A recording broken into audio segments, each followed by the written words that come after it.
Welcome to the Certified Rain Garden Installer Training. To give you context on this program, I want to tell you a little bit more about what this program is.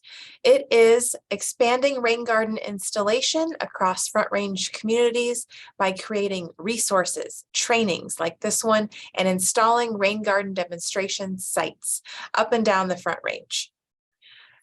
The reason why we are choosing to install rain gardens as a part of this pilot project is because of the increased pressure that we have on our dwindling water resources. This is due to climate change and population increases. 50% of the water used in our homes is on outdoor watering. So by having an alternative to water-wise landscaping, like using the water that falls on your property to water your beautiful outdoor spaces, like with rain gardens, this is reducing the total amount of water that drinking water that we're putting on our landscapes. This project also focuses on diversity, equity, and inclusion by incorporating language justice, which is being able to receive information in the language that you're most comfortable with. And that is why all of our slides and our trainings are both in English and in Spanish. Rain gardens were chosen as the focus of this project because they are beautiful native gardens that are conserving water, enhancing green space, reducing stormwater runoff, and protecting water quality. The first task of this project is to provide rain garden planting layouts. These layouts were created in full sun, part shade, and full shade. We'll be talking about this more as we get deeper into the training. But these tasks were done to address barriers that we saw in the community as reasons why people weren't able to install rain gardens. So one of those reasons is that people didn't know what to plant. So by creating these layouts, we were eliminating that one barrier. Next barrier that we saw was that people didn't know how to install it. They didn't have people who could help them do the rain garden installations at their homes. So the second task was creating this training to educate people all over the Front Range and enable more and more homeowners to be able to hire people who know how to do those installations. The third barrier that we encountered is that people might have preconceptions on what native plants look like or what they could put in their yards instead of turf, or just to transition to more Colorado water-wise landscapes. And people need examples of what these gardens can look like. So the third task is to install demonstration rain gardens. We ended up installing 19 demonstration rain gardens from Northern Water Area, City of Greeley, City of Fort Collins, Mile High Flood District, Centennial Water and Sanitation, and Groundwork Denver. And then finally, we did our monitoring, which will be continuing on into the springtime and summer this year. This project would not be possible without our partners. I want to say a special thank you to Northern Water, who sponsored 6 of our 19 rain garden installations. The funding to create our planting layouts and this course was provided by the Colorado Water Conservation Board. Thank you to them. And the installations, the funding to do the installations and the staff time to do those was provided by the Colorado Water Center. Our project partners paid for the materials for each of their individual gardens. So Northern Water, as I mentioned, provided funding for 6 rain gardens, the City of Greeley 5, Nature in the City 4 rain gardens, Mile High Flood District, Centennial, and Groundwork Denver each did 2. So I want to do a special thank you to our sponsors and partners. The rain garden team included myself, Riley Lynch, and Mia Campbell. I want to say a special thank you to Riley and Mia, who without them, this project definitely would not have been able to happen. So they brought so much value to this training and also to our on-site installations. Can't thank them enough. Qualifications, I have a master's degree in international development anthropology. I also am a certified rainwater harvester, QUEL certified, and have a certification in permaculture landscape design. But really, I just love teaching people how to do these installations on their own, how each of us can play a part in conserving our water and protecting our water resources. So here is a picture of me installing a rain garden at my home by my chickens, by my chicken coop, and you'll hear more about that project later. Riley Lynch is getting her master's degree in anthropology. She interned with the City of Colorado Springs Stormwater Engineering Division, was an instructor for CSU Upward Bound, and now has a tremendous amount of rain garden installation experience. Riley was also conducting a stormwater runoff research. And so what she was doing is working on this level logger here, the level logger here, the barometric pressure logger here. And what we're looking to do, or what she's looking to do, is to show how rain gardens have increased infiltration over time. As those plants develop, as they grow, their root system creates more pore space for water to infiltrate more quickly. And so this level logger will show the infiltration rates over time. Mia is a horticulture major and ethnic studies minor, had a tremendous amount of nursery experience, and provided us with the horticulture expertise that we definitely needed during this project. The Colorado Stormwater Center's mission is to advance stormwater management throughout Colorado by conducting practical research and providing training and education opportunities. We have each of these are links, and you will be able to access the PowerPoint after this, the certification training, but we do have more links to our trainings, the research that's ongoing, and resources as well. We're going to start today with discussing why we need to conserve water, what is rainwater harvesting, active versus passive rainwater harvesting, the steps to install the rain garden, materials you will need, the planting layouts in detail, maintenance needed for a rain garden, homework and exam if you're looking to receive the certification. So to start with, where is the water? The reason why we're having this conversation is because there is decreased water availability in Colorado and in the West. And this is due to the increases that we have in population. I myself am from Texas. I moved here, loved it, and stayed, which is a lot of people's stories. And so coming to our beautiful state, we're having more and more people join us here. There's also increasing priorities for water on the river. Now, what does that mean? Well, there are multiple uses for water. We have agricultural uses, industry, municipal uses, which is our drinking water, but also recreation. How much water needs to be in the river to recreate? And then environmental uses. How much water has to be in the river for fish? So all of these different uses and priorities for water can sometimes lead to just contentious conversations. But again, you have to work together to be able to solve our water challenges. Next is climate change. We have decreasing snowpack, less rain potentially, and so that is really impacting the amount of water that we have available. And finally, high water use. The average American uses 160 to 200 gallons of water per day. Here in Colorado, half of that is used on our outdoor irrigation, in the summer, of course. Now, what does that look like? So I really am one of those people who needs concrete examples to look at to really wrap my brain around this. So I wanted to give you an example of 100 square feet. So 100 square feet, and I picked that number because that is the largest rain garden size that we installed as a part of this project. So 100 square feet of turf or Kentucky bluegrass requires 124 to 186 gallons of water per week. The 124 to 186 is dependent on if you water twice a week or 3 times a week. Now, that might not sound like that much water, but let's look at a city example to see what that looks like on a city scale.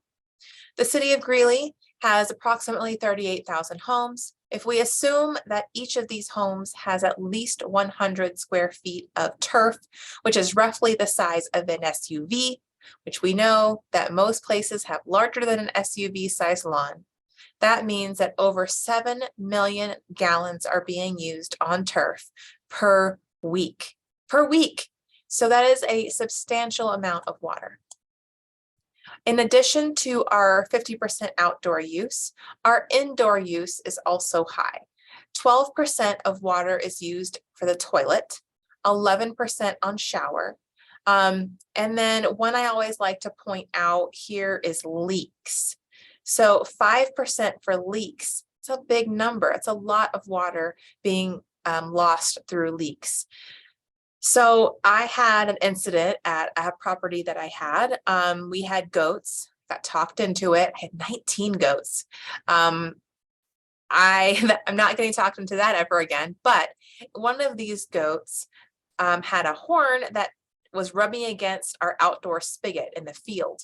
Ended up turning on our spigot full blast.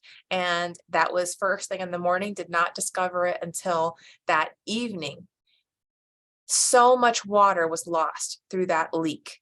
The water provider came out to see if our meter was broken because of that huge increase in water use in a 24-hour period, or less than that actually. And so now we switched to a online, it's a smart meter where I get a notification anytime there is a leak. And so I encourage you to see if that is a possibility through your water provider so that you can fix those leaks immediately. Not only is it wasting water, it's also costing you a lot of money. So what can we do about this problem of high water use? You can purchase WaterSense products. All of the blue lettering that you'll see throughout the presentation today are links. And so when you see this PowerPoint presentation, then you can click on those links and learn more about each of these topics.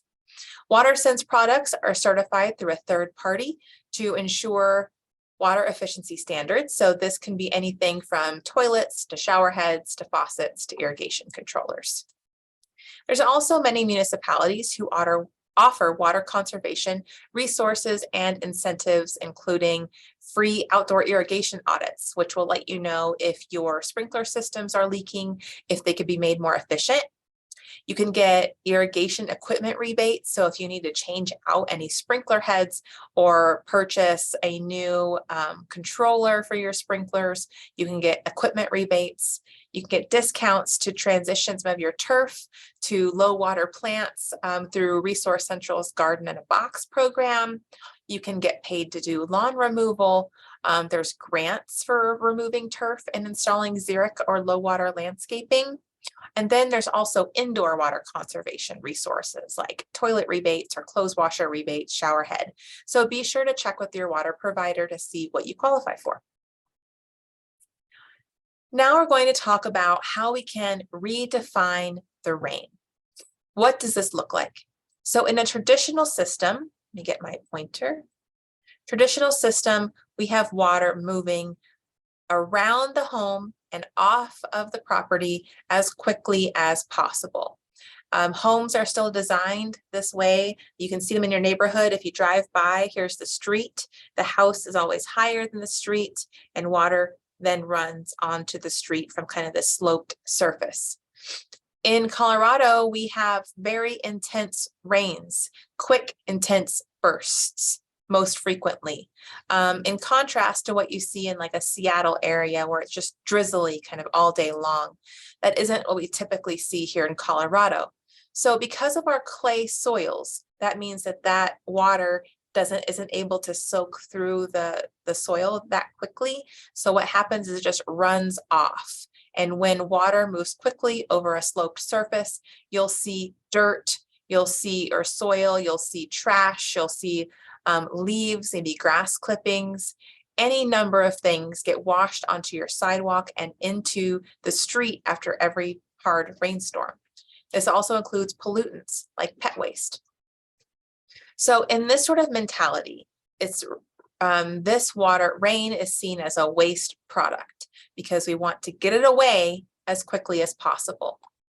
Something else to think about is how the songs, the viewpoints of rain that our children grow up with, like the song Rain, Rain, Go Away, Come Again a Different Day.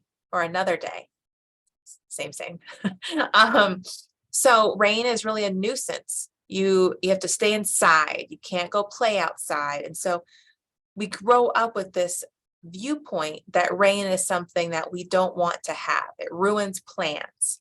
We're stuck doing something different potentially. So instead, let's redefine what it means to have it be raining.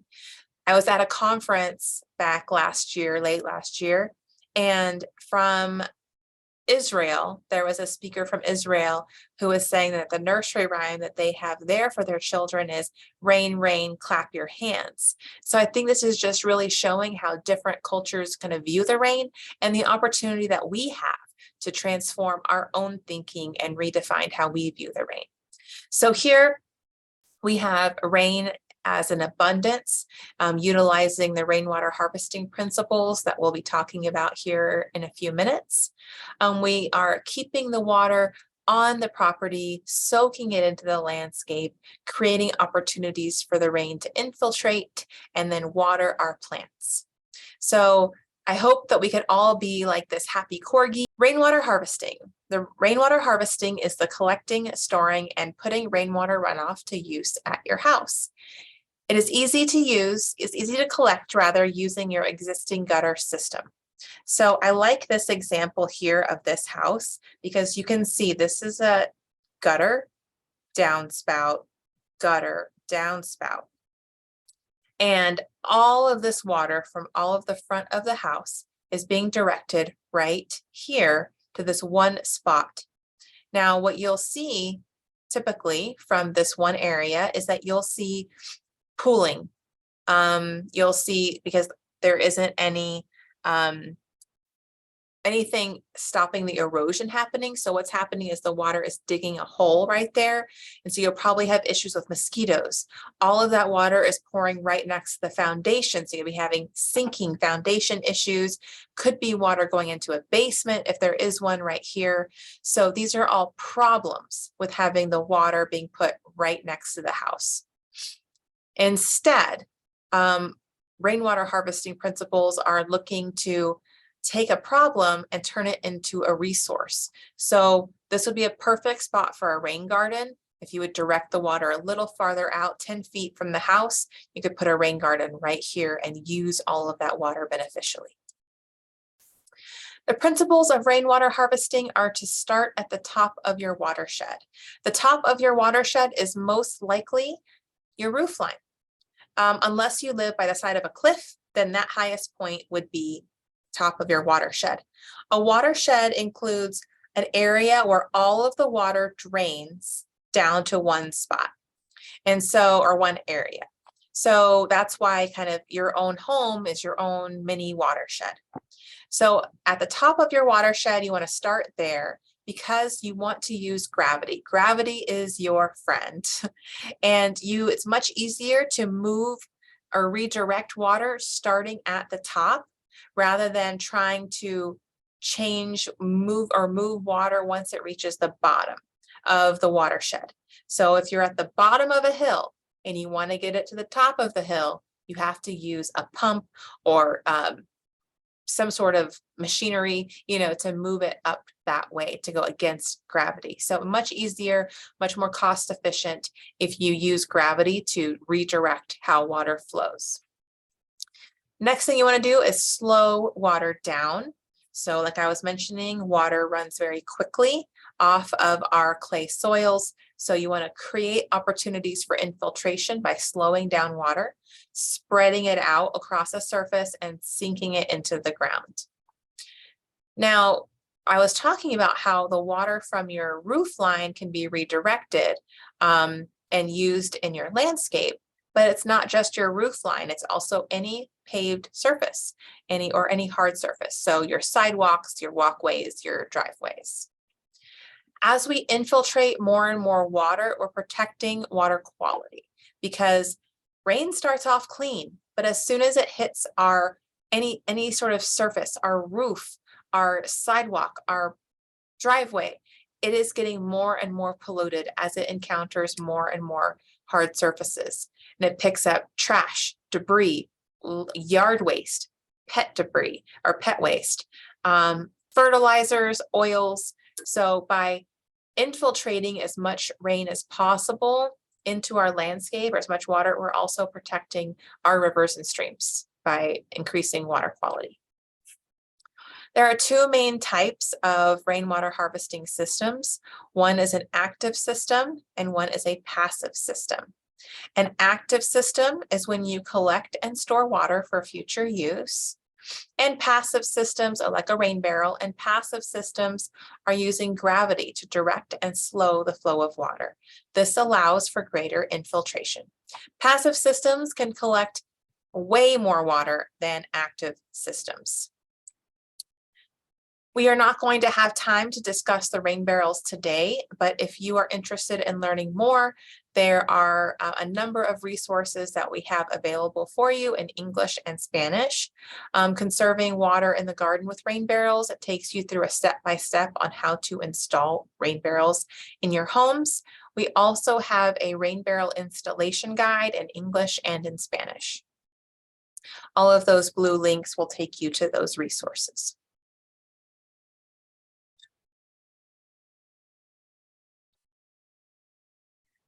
One of the questions I get a lot is, how much rain do we get in Colorado? Is it really, can we really do rainwater harvesting here? I thought you had to be somewhere where it rained a lot. So just to show, we get in Fort Collins 15 inches of rain per year. Now that might not sound like very much rain, but 1 inch rain on a 1,000 square foot roof will yield approximately 623 gallons of water, which is plenty of water for your rain garden and your rain barrels. And this particular 1,000 square foot roof will yield over 9,000 gallons of water per year. So why should we do it? Why should we do rainwater harvesting? It's free. It reduces our demand for treated municipal water, saves money on water bills. Our water rates will be increasing and plants love it. So what is a rain garden? It rains on my garden. Is it a rain garden? Not exactly. There's a little bit more to it. So here we have rain falling on a roof and being directed to a depression in the ground. This depression is called a basin. And then up here, we have a buildup of soil so that the water is held within this basin until it is able to infiltrate. So this buildup of soil on the downhill side of your basin is called a berm. So here's your basin. Here we go. Here's your basin, and then here's your berm. The basin, this is not creating a pond. Water will collect in here, but it infiltrates or soaks into the ground within 12 hours, and definitely within 24, but it's usually 12 hours or less. Next, you need to plant your rain garden with native plants. These plants are adapted to the periods of drought and when our rainy season is. And so they are able to kind of adjust to those differences between rain and dryness. And then mulch serves as a super absorbent layer that helps insulate the soil, prevent weeds, and make water available for longer for the plants. Native plants also benefit native pollinators, so hummingbirds, bees, wildlife.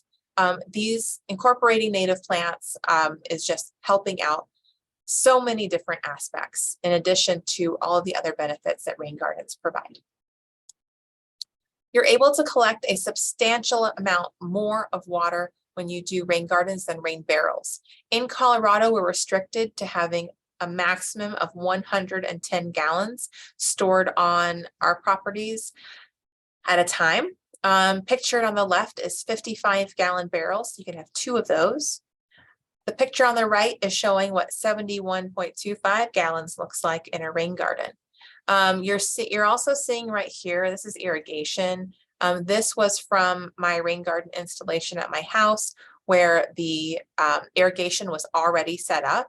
So I just capped off that irrigation and did not use it in the rain garden, because rain gardens don't necessarily need irrigation.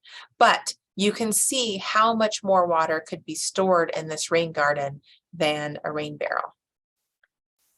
I also want to talk about the difference between xeriscape and rain gardens. So xeriscape practices have a lot of similarities. You're using low water plants, you're using native plants a lot of times, mulch, but the difference is that usually you have irrigation. You have to have irrigation for xeriscape. You can do non-native plants, and then a lot of times they're planted on a slope like this here. Whereas a rain garden utilizes rainwater, native plants. The vast majority should be native plants. You don't need irrigation once it's established, and then you have this berm and basin. So you don't have this mound where you see a lot, like I mentioned in xeriscape. Rain garden benefits are groundwater recharge because you're soaking water into the ground. We're able to then have that go into our groundwater. Next is we have wildlife habitat. The wildlife pollinators, they love the native plants. It offers a lot of different foods for them in addition to nectar during the growing season. The habitat for the native plants is still available. The food is still available in the winter time. So after I planted a rain garden at my home, what I discovered is that I hadn't planted any sunflowers. I just didn't get a chance to. But the next year, I had a garden full of sunflowers, and that was because of all of the birds that came to eat the native plants during the winter and summer months, and they brought with them sunflower seeds. So I had a tremendous amount of sunflower seeds in my garden because of that. I already mentioned that we increase water quality and remove pollutants when we install rain gardens. We manage stormwater or rainwater as a resource, decrease the demand for irrigation, and increase our access to nature. I had hummingbirds for the very first time and hummingbird moths in my yard after I planted my rain garden, which was really exciting. Better mood instantly when I see a hummingbird. So the limitations here are if you install it incorrectly. A rain garden should be installed like a bathtub, not like a V, okay? Because in this case, you have this area here in the center where everything is directed to. And so these plants up here aren't getting very much water. They look terrible. And then you have this center area that is just full of pollutants. So you have to be careful. One of the biggest reasons why rain gardens fail is because of how they're constructed. And also you need to be conducting your maintenance. Rain gardens can be installed in a variety of locations. Here on the left is one of my favorite rain garden installations in Fort Collins. It's a very large rain garden that is by the mall. So if you are in that area, I encourage you to check that out. This is a picture from the winter months. It's starting to be spring, but you can tell because of all of the grasses have been cut here, and then they grow up beautifully during the summer. And then the picture on the right is the rain garden that I installed at my house. Rain gardens, you can also see them along streets. So this is a parking area right here.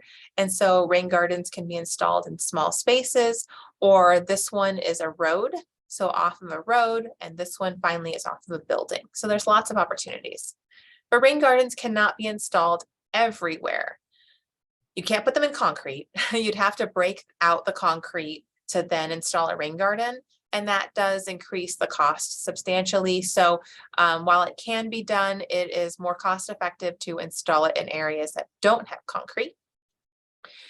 You can never ever install a rain garden over any utility lines. I will be going over that a lot today. It is imperative that you call 811 before you dig to make sure that you're not going to hit any utility lines. You also cannot install a rain garden over a septic tank if you are not connected to the sewer system. If you live a little farther out from there, then you need to be sure of where your septic tank and leach field, here it's called a drain field, are located, because you cannot put a rain garden over over either of those. Don't use weed barrier in the entirety of your garden. Rain gardens, unfortunately, do not prevent weeds. I wish they did, trust me. But just like your other gardens, you're going to have to do weed management. But weed barrier does not prevent weeds. So you can see here, this has weed barrier underneath it and then rock, and there's weeds that just grow on top of it. So what happens is you have your weed barrier and then your rock, soil blows in, and then seeds blow in on top of that, and then weeds grow anyway. I have seen, this was at a property that I was looking after, weed barrier went right up to the tree, and then the tree had grown up, and so it was, all of the water was running off of the tree, so there was no water soaking in. So what I did was convert that space to a basin so that water would be able to infiltrate into the tree and improve that tree health. One of the questions I get too is, how can you get this hole in the ground right here? And, that's not something that you want to see. People are concerned about just having these holes all over their yard. But as you can see here, once the mulch is added, you can't see it at all. Next are the steps to building our rain garden. We're going to start with locating the utilities. Locate, locate, locate. Next, these look like a lot of steps, but I just want to say, you put in the work at the front end, but then you have less maintenance later on. So, grass does take maintenance as well. How many times do you mow it during the summer season? Every 2 weeks, they need to aerate, need to fertilize. So there's a lot of maintenance involved in lawns as well. This, there are a lot of steps on the front end, but then you have a lot less maintenance throughout the growing season and once you've already installed it. So don't be intimidated by how many steps there are on the front end. So locate the utilities and then choose a location. We're going to go step by step and talk about all of these. Conduct an infiltration test, determine your rain garden depth, check your soils, size your rain garden, prep the site, get water to your garden, planting design and layout, plant it, and then do your establishment watering. Call 811. This is to locate your utilities. It's a free service, but they only locate to the meter. So you might need to hire another company to locate the utilities in a specific area that you would be digging. So for example, I had 811 come out to my house. The gas meter was on my house, or like right next to my house. And so they put the paint and the flags from the street to my house in the front yard where I was doing another rain garden. So I knew exactly where that was. The water meter was at the street. So there was not any paint or flags in my front yard between the street and my house. So I had to call someone else to locate the water line from the street to my house. So just so you know, sometimes it won't matter, but sometimes it will. So just know that if you have a meter at the street, you will have to contact someone else to do that locating in between the street and your house. And here is the website to go to. They are very responsive and great to work with. Next, in choosing your location, you want to walk around your house and locate all of your downspouts, because these are your potential rain garden sites. You want to choose a location based on the catchment area and the amount of water that you want to collect from that downspout or roof line. So for example, there are 5 different downspouts on this house. And so you have 5 potential spots. And then you can see the roof line differences. We'll be talking about that in a moment. But if you're looking right here at this downspout, it's collecting water from this entire L right here. This downspout is collecting from about here, this downspout from here over, This one is just this little area, and this one is just this piece. So by looking at an overhead shot, I'll show you how to do this.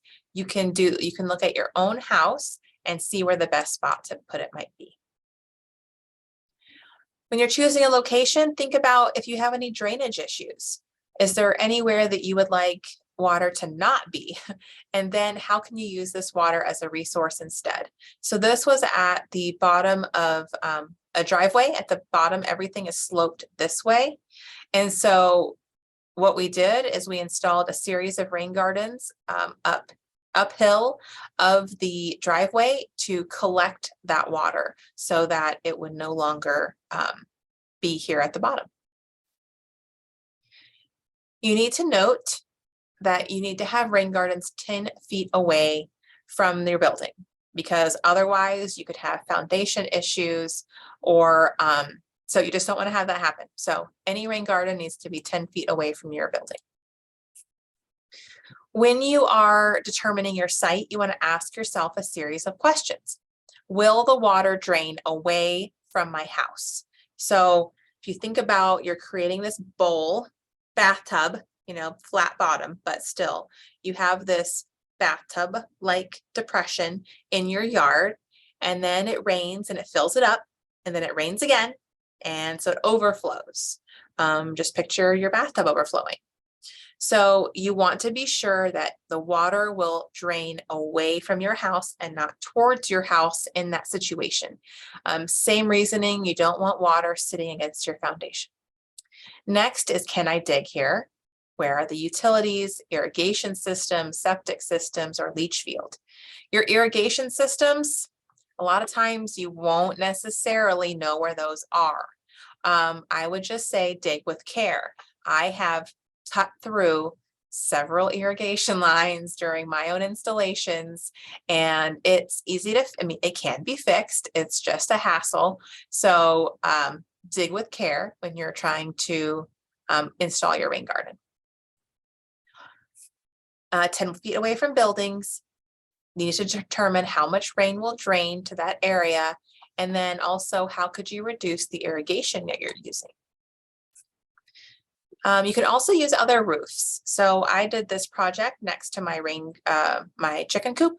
So as you can see in this picture, there was no gutter here. So what was happening is all of the rain was falling and then going into my chicken coop, and it was creating this unhealthy, muddy, mucky mess. So that was a problem. And so I wanted to fix that problem. So we installed, as you can see here, a gutter and a downspout, took out all of these roses, installed a rain garden to use that water beneficially and bring in pollinators and beneficial insects. Next is looking at the light intensity.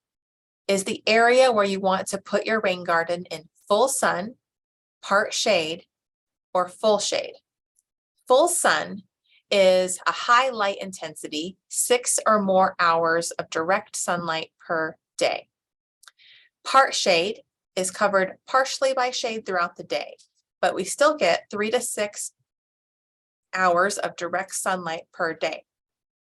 And then full shade is there's no to little direct light. It's filtering through tree branches potentially, and 3 or less hours of direct sunlight, which is usually in the morning. So that is why we have those 3 different types of layouts to help with selecting the appropriate plants for those areas. In this case here, I want to point out that this would be a part shade. This is an early springtime photo, and so this tree will continue to leaf out for the summer months, offering more shade here. And so this would be a part shade installation. And then also want to point out that there are 2 downspouts right here. So you can use this entirety of this section for a rain garden. So you want to add those 2 together when we start looking at what the catchment area is.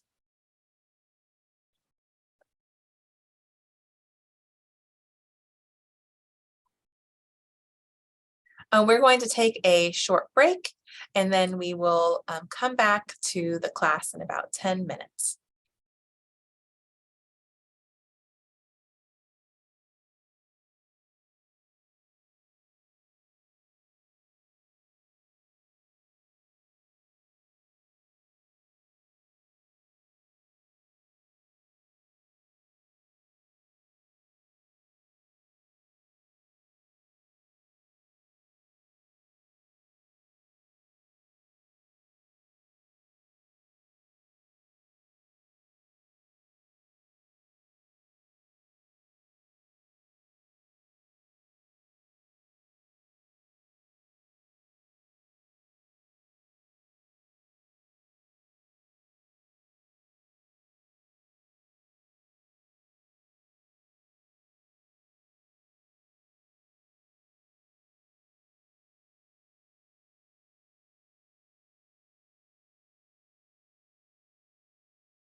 Welcome back. We're going to continue with installing the steps to install the rain garden.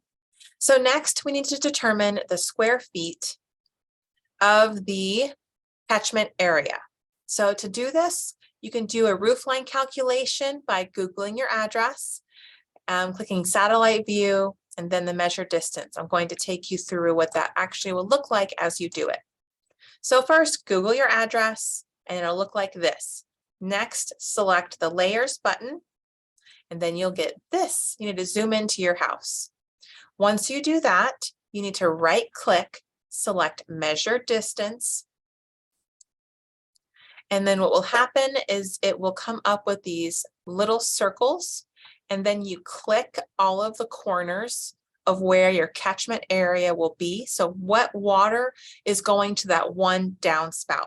So how does your roof slant so that whatever rain falls onto that section of roof will go to that one downspout you're looking to measure? What you need to be sure to do is to overlap the circles at the end. If you do not overlap the circles, this total area will say feet instead of square feet. See little square there? So it needs to be in square feet for you to be able to do the calculation that we'll be using. If you have two downspouts going, or two catchment areas that are going to two different downspouts that you're going to be connecting to use, or to use the water from two downspouts to go to one rain garden, then you need to add those two catchment areas together. For example, the catchment area rain garden depth is what we're going to be looking at. So here's the calculation on how to get your depth. The first number you need to enter is the catchment area square feet, which I just showed you how to find that number. Next, you need to put in the average rainfall, which is this. This number stays the same. It's 1/2 inch is the average rainfall event. Then you need to put in the rain garden area, 50 feet or 100 square feet, 50 square feet or 100 square feet. Now, those two numbers are there because the rain garden layouts that we designed were 50 or 100 square feet. We are currently working on developing another layout that's 25 square feet for those really small roof areas, but right now we have 50 and 100 square feet available on our website. So the number that you're trying to determine to see how deep your rain garden can be is this number here. So you multiply your catchment area by your rainfall and then divide by your rain garden area to get your rain garden depth. This number has to be above 3 inches to really be feasible as a rain garden. So when you multiply these out or do this calculation, you need to make sure that your number is above 3 inches, which is why the 50 square foot layout will work in this situation and not the 100 square foot layout. Something else to note is that rain gardens can be all different shapes and sizes. I'll show you how we got our 50 square foot layout, but it can look like so many different things. I'll show you lots of examples, but it's not a box. But I'm just saying here in this example, you could do a 5 by 10 foot or a 4 by 12 foot to get to your 50 square foot, or 20 by 10 or 25 by 5.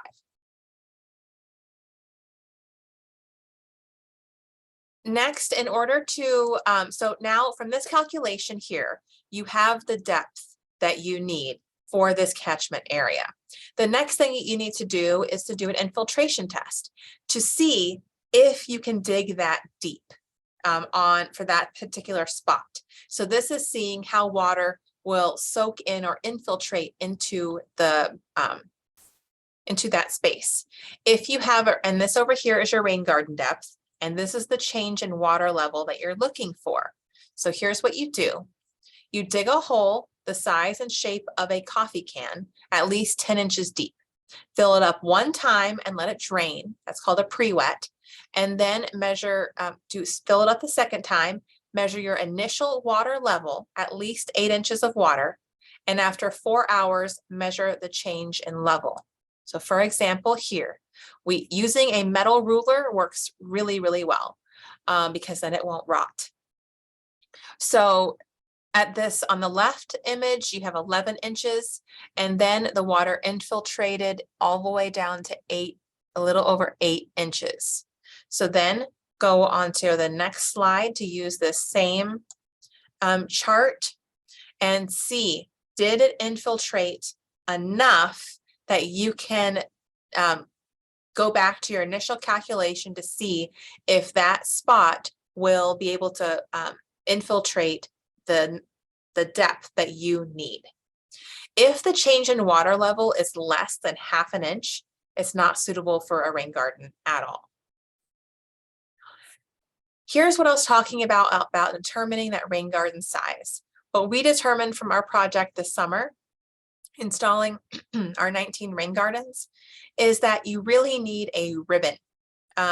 Flags and a ribbon will help you be able to move your spot around to try different places to see where you might like your rain garden best. And so, because there's a number of places that you could put a rain garden. So here you can see how those different shapes could be. So you get a 50 square foot ribbon, and then you can use the flags to kind of keep that shape solid. And you use the flags to keep those in place for when you start digging as well. Soil is very important. The soil in the ground is not the same as the soil we buy in bags at the store. Native soils keep plants happy. 45% of soil is composed of minerals, so sand, silt, and clay. Potting or garden soil does not contain any of these, but is finely shredded bark, peat moss, percolite or vermiculite, and compost. There's different ratios of the sand, silt, and clay. Here's the soil composition triangle. Colorado soil, as I was mentioning, has a very high clay percentage, which is the smallest particle size and the slowest to infiltrate water. Sand is the largest particle size and infiltrates the fastest.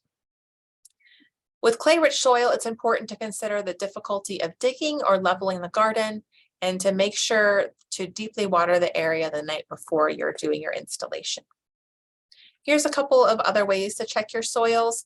You can do a jar method test where you dig a profile section of your soil, fill up a jar about 1/3 of the way, and then 2/3 of water, shake it, and then leave it for about a day to 2 days. When it settles out, you'll be able to see how the soil particles have broken down into layers, with the finest materials on the top and the largest particles on the bottom. The next thing you could do is send in a sample to CSU to see what percentages of your soil are sand, silt, and clay. You need to do a soil test in any location that you are looking to do a rain garden, because even if it's in your yard, both sites are in your yard, you might have different soil in those locations. The other test you can do is by feel. So this is an easy test to do when you're right there in your yard. You take a handful of soil, you wet it until it's the consistency of like a ball, kind of mash it into a ball, and then you push it through your finger like this to try to make a ribbon. If you can make over here, this one over here, that is very high clay, you can basically just assume that's straight clay. This would have a mix of clay loam, and this one would be mainly loam sand. Checking your soils is really important so you know what to expect from your rain garden. Will you have slow infiltration or high infiltration? Rain gardens will build up and improve your soils, but you may need to add some amendments in when you install your rain garden based on your soil types. Next, I want to talk about plants. Plants are so fun. This is an image that shows a lot of the plants that are in our layouts. And so we'll go through and discuss what those layouts are, but want to show you what these plants look like when they are established. Back here, these are penstemons, which are some of my favorite plants. These are coreopsis. This is yarrow. These are more penstemons back here. These down here are prairie smoke. And so you get a lot. And then way over here is tuft evening primrose. And then coneflower is over here, purple coneflower. So you can get a lot of this height differences and how we do these layouts. These layouts were designed by horticulture professor and graduate student. And so they were designed to be beautiful and anyone would love to have them in their yard. Now, I was mentioning that rain gardens are like a bathtub, and they are, but they are a bathtub because they're flat on the bottom, but they're also kind of splayed out. So because they have these different like levels or tiers, the bottom tier can have the most water. The middle tier has will have more water or less. There's the bottom tier with the most water, the middle tier with a little bit less water, and the top tier will get the least amount of water in your rain garden. So the upper tier plants are what's called the xeric plants or your low water plants. Examples of this would be white yarrow or aspen daisy. Your middle tier plants, harebells. I love harebells. They remind me of bluebells. I'm from Texas. And then your bottom tier plants, you can have swamp milkweed, Rocky Mountain columbine, blue flax. So here are the layouts. These are the plants that will be in our full sun layouts. This one is a chocolate flower. It smells just like chocolate. This one is a coreopsis, not a coreopsis, a hyssop, and then a penstemon. And then here's the milkweed. And so there are a lot of really beautiful, vibrant plants. We created through this project 2 different types of layouts for the 50 square foot for each of the categories. So we have 1A and 1B for 50 square feet for full sun, part shade, and full shade. So you can see just by looking at this layout how it differentiates between the 2 different layouts, 1A and 1B. Also, all of these are numbered, so it's a plant by number design. When you were a kid, maybe you did a color by number design where it's like 1 is red, 2 is purple. It's the same principle, so you follow a layout and then you plant them based on the number they are and where they are in the layout. Here is our 100 square foot layout, so you can see it's incorporating all the plants. Our part shade plants, you'll notice, are getting to be more purple and pinks. This is a tuft evening primrose. What's really cool about this one is it opens, the flowers open at night.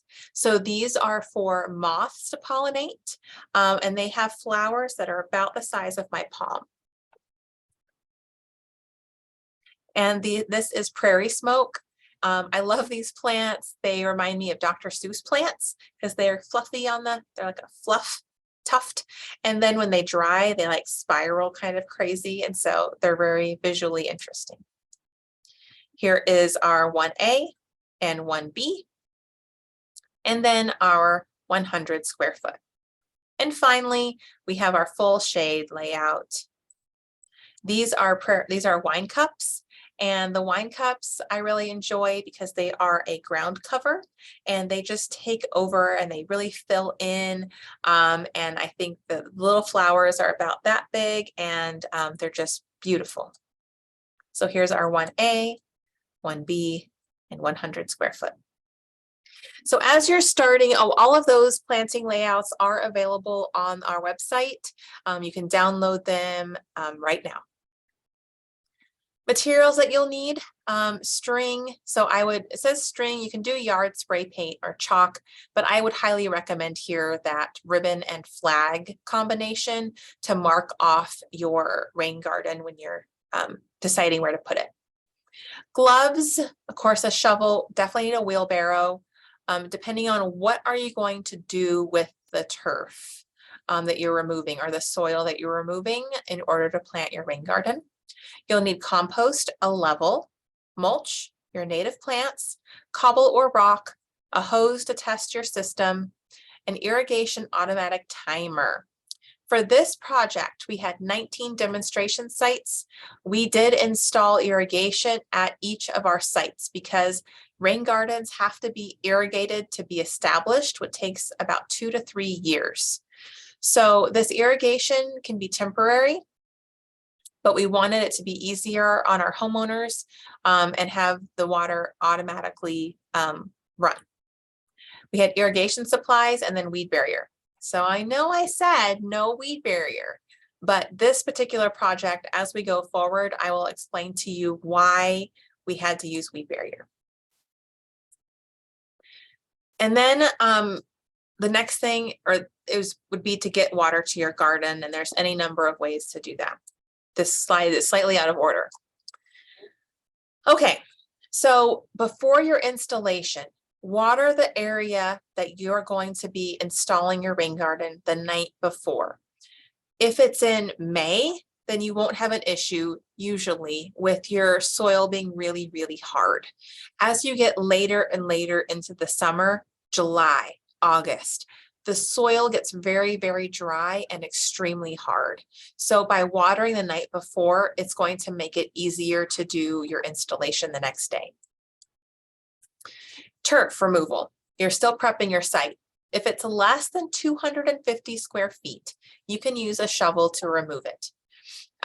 You can also get help to remove it. So Resource Central has a turf removal program for certain municipalities. There is in Fort Collins, it's called a ZIP, the Xeriscape Incentive Program turf removal contractor list. You can also rent a sod cutter from Home Depot or Lowe's. If you rent a sod cutter, because it cuts it in kind of strips and then you can roll it, I think you've all seen those kind of rolls of sod, then you could list your sod on Nextdoor or Facebook for pickup. But if you remove it with a shovel, what you get is just chunks. And so I think it's a little bit harder to get people to just pick up chunks of turf, but you never know. You could still see if anybody needs some turf chunks. These are really good to compost. You can also take your that turf that you've removed and take it to your local what is it called? Your local like recycling place that does, what is the word I'm looking for? It takes your like natural materials. So it does mulch there, it takes sod and soil and things like that. So it is possible to compost these, and that's really, really good to use as compost. So I would encourage you to do that instead of putting it in your trash. Installation day. First steps, we're gonna look and see how a rain garden evolves throughout the course of a day. So you start with flagging off the boundary, then you remove the ribbon and leave the flags and dig around the perimeter so you know where to dig down to. Then you remove that top layer of vegetation. Again, the ground can be very hard, so be sure you have a pickaxe handy. And water the night before. If you yourself are doing the installation, or if you're installing for a homeowner, ask them to water the night before. And then you dig down to the depth that you've calculated based on your calculation that was originally that I showed you with your catchment area, the average rainfall event, and then 50 or 100 square feet to get to your depth that you're digging. Next, you dig to your depth and then you create your berm. So here you can see that this has irrigation and also weed barrier. The reason that we used weed barrier in this project is because we did a lot of installations where we removed turf. Turf, or Kentucky bluegrass, which is typically what we see as turf, sends out these runners. And so they move through the soil, like across the soil laterally to then grow into other areas. That's how it spreads. But we don't want them to spread into the rain garden, because then you just have a bunch of grass in there that you don't want in there. So, and the turf grass will take over the rain garden plants that you've planted in there. So we For this pilot, we installed this weed barrier to try to around just the outside. The only place we installed it was where it was connected to grass or turf grass, to help prevent those runners from getting into the garden. So again, this is a pilot to see if this would work or if there's a different strategy we might use after doing our monitoring later this year. We also installed this irrigation to help our homeowners with establishment. After these rain gardens are established, they can just remove the automatic timer and not have the automatic timer run except in times of drought. Next, you need to ensure that the bottom, here, let me go back one. So you can see how it starts and then what it looks like when it's smoothed out to the infiltration depth. It looks much different. You need to then put a level here at the bottom because you want that bottom to be flat. You also need to have an overflow prepared. Where will the water go once the rain garden is full and then it rains again? So it needs to be high enough to allow the rain garden to fill up with water and low enough that the water will go to where you direct it. You want to make sure that your overflow will be used away from the house, will go away from the house, and it can be directed to somewhere else. So here's the overflow. You can plant plants on the overflow, and then the water would come out here instead of going back towards the house. You apply compost if needed. We did learn during our project that what we need to do is instead of putting compost in the entirety of the rain garden, of the soil that is composing the entire bottom of the rain garden, what we did is just use compost when we plant each plant. The reason why we switched that is because there isn't a plant everywhere. You know, the entire rain garden isn't full of plants initially because they grow to their full height and then they fill in, but initially they are smaller. And so what happened is that the weeds loved the compost throughout the entire garden. So instead of doing that, we only need to put compost where we have the plants.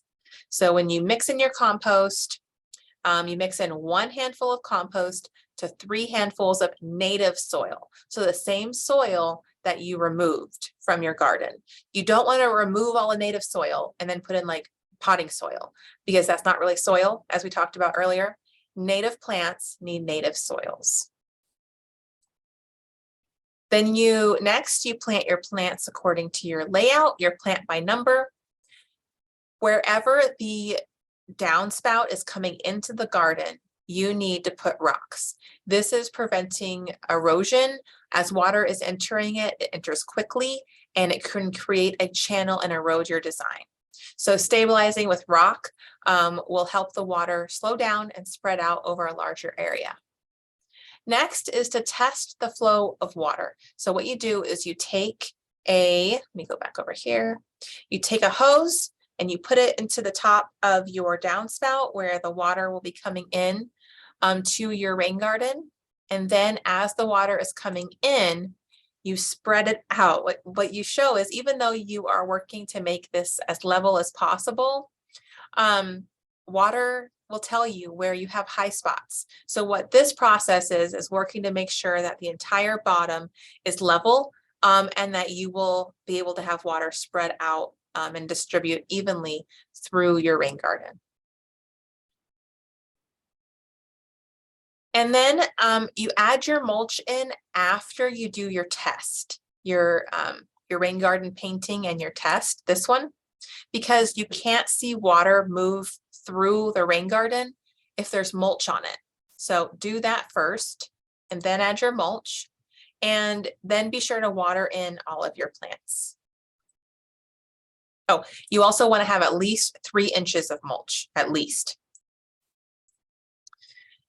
There's a couple of different types of mulch. You could get shredded mulch, which is the pros of that are it's better to help prevent mulch leaving the garden because the shredded mulch kind of connects and holds together. It also looks uniform, but the con is that it can be expensive. You have to buy that kind of mulch. Chipped mulch, which is what you can see here in the bottom photo, is the pro here is that you can get it for free. You can even have a tree removal company come drop a truckload of chipped mulch to your house. The reason why tree companies will want to do that is that they have to pay money to drop off their chipped mulch. So they will definitely bring that to you instead of paying, you know, what they have to pay to go drop it off to get it incorporated into the city mulch or something like that. The cons of this are that it could be chunky, not uniform, and it's usually lighter and can float more easily out of a garden. But, you know, I am a very big proponent of getting things for free. So something that I recommend to the people who I take my class are, you can do chipped mulch to start with. And then if it's floating out of your yard, or if you really would rather that it match your the rest of your mulch, then you can put a top layer of your shredded mulch. So it's really up to you and potentially your client if you're working with the client. So here are some examples I'll show you kind of as the day progressed for our installations. Here's our first site.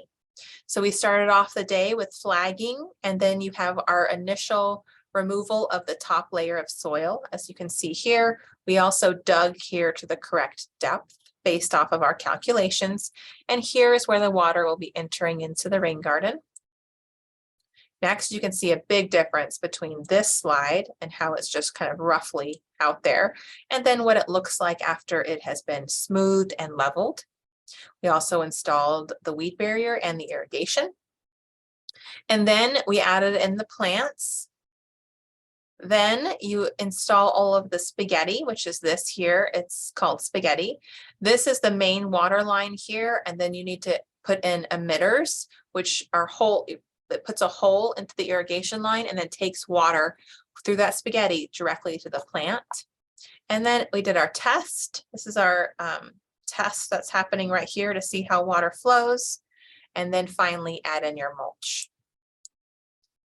The next site that I want to show is this is where the installation of this rain garden was going to be. You might notice right here that there is this erosion happening. And this is the neighbor's yard, and this is the house that we were working on. So we started off with digging to our depth here, just removing that top layer rather of soil. And so we noticed that there's this drop off. The other thing that we noticed is, why is this grass taller right here? So we have water coming from this roof line coming down to this spot, but we also have the neighbor's water from their roof coming right here. And that's why we were seeing all of this erosion. So in order to protect the rain garden and also protect the neighbor's driveway, we installed these bricks right here to help prevent erosion. Installed the bricks, and then it was a little bit more energy dissipation was needed for this particular site because it was a pretty steep slope into the rain garden. And so this is why we test things. This was my idea to put in this kind of cobble underneath the bricks. It was a terrible idea. And like I said, that's why we test things. So I'll show you in this next one. When we tested it, we found out that the water was moving through the rocks and just creating instant erosion. So instead, we used these bigger pieces of flagstone with a larger surface area so that water could move slowly across it into the garden. And so finally, here we have our mulched area. Here were some examples of the rain gardens that we installed last summer. And you can see we gave homeowners a choice of what color mulch they would like. The homeowners loved this because they got to pick a mulch that matched their house. Some had one downspout, some had multiple downspouts. We even had one here with rain chains. And so there was a lot of different rain gardens that were installed. No one was the same. And so if you're out there doing your installations, everything is very site dependent. Wanted to also show, when we do our installations, these plants are small. And so don't worry, they do get bigger. This bottom one was from my house, but that one was from July. It was a year after the installation. No, it was 2 years, apologies, 2 years after the installation. So you can see how quickly these plants grow up and fill in that mulch space. Here's just another look at the process that I did my own installation. A lot of people think like, whoa, that's a lot of mulch that you start off with, but you can see how quickly those plants fill in. Maintenance-wise,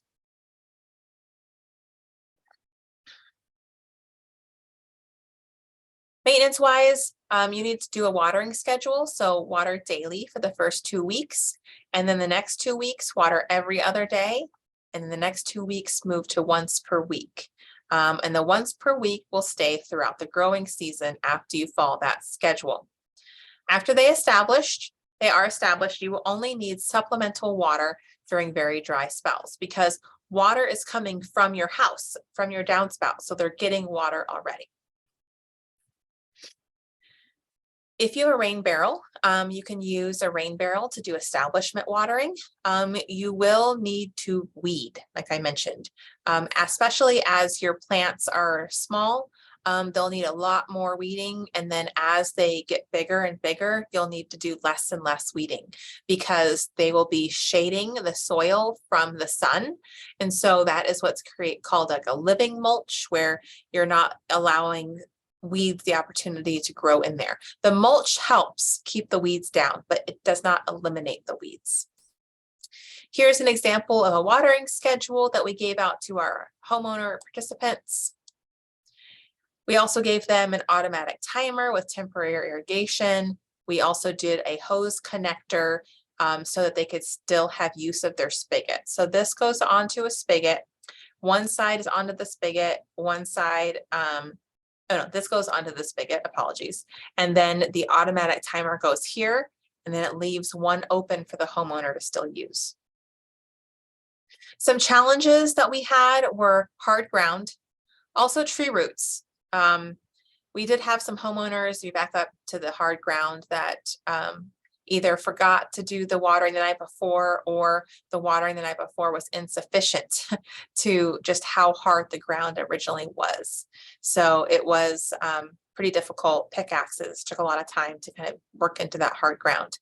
Next, tree roots. A lot of times, picked out where the rain garden would go, and then the tree roots, we had to make little bridges at the tree roots so that the water would flow underneath the tree roots and still be able to move through the garden how it was supposed to and overflow at the correct spot.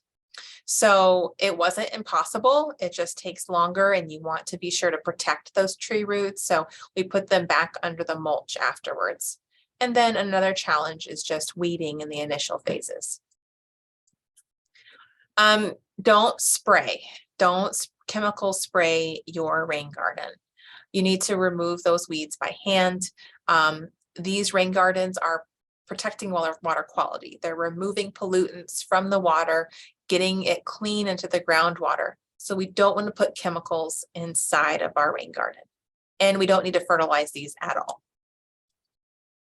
Here's what you could potentially have with your rain garden. When the garden fills up, you could have mulch leave.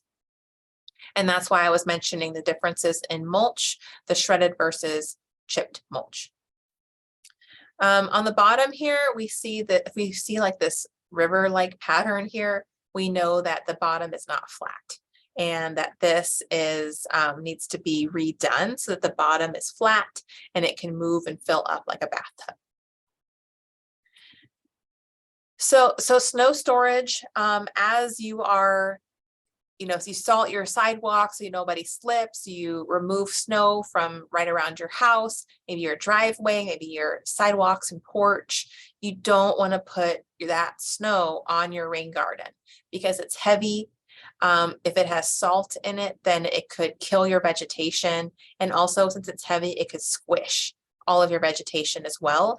And so you don't want to end up with all of your plants having died over the winter because there was snow being stored on it. For installation day, be prepared for a day working in the sun, hat, sunscreen, water bottle, closed-toe shoes because of the equipment being used. I prefer to work in pants because of all the kneeling to do the installations, and then gloves as well. And then during our installations, we provided the instruction, lunch, water, the tools, and the plants. In this particular example, we finished our installation last year, and then it immediately started hailing. The plants were okay, but we did get to see, you can see it kind of right here where the water was filling up the rain garden. We also created a homeowner packet for all of the participants in our course with weekly watering schedule reminders, weeding reminders, text messages to take photos when raining. And then our team is going to go by and evaluate the height and width of the plants.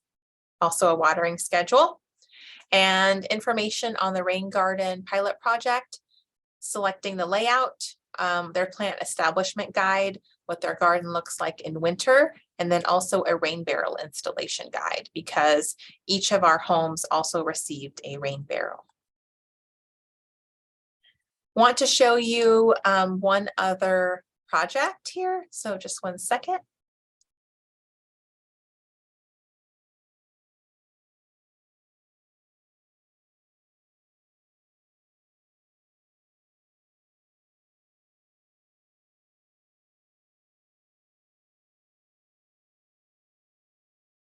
So here is, share the screen. Okay. So here is Columbine Landscapes, and they have this entire website with rain gardens.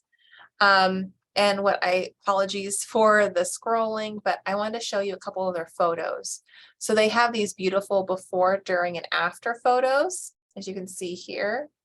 But then this one's my favorite. So we have our before and after, before and after. Isn't that beautiful? And then I like showing this one because this shows where the depressions are for the rain gardens. And people think, well, I don't want a bunch of holes in my yard. But then if you see this, then you can't even tell where they are. I want to show you one more thing here. So we have at the Colorado Stormwater Center a new rain garden page. So this is what all of our installations look like this summer. So you can see we even have this before and after photos of our installations.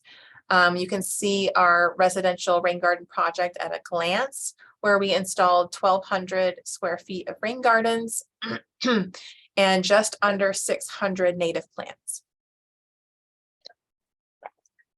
There's additional information about our project.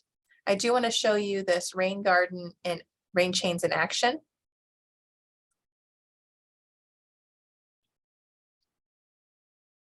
Isn't that fun? You can see how the water is spiraling in the rain chains. So this was our only rain chain installation. Right after we finished, it started raining, and so we got to hear them. You can also hear how the rain chains sound. They make a tinkling noise, like a chime. Welcome, everyone. Sorry. I am Evie, and I am... Sorry about that. Okay, I'm going to stop sharing. Thank you all for participating today. You will have access to the PowerPoint presentation, and please contact me with any questions. If you are interested in becoming certified, then please email me at jessica.thrasher@colostate.edu for the homework assignment and for the exam. Thank you so much for your interest in installing rain gardens, and good luck.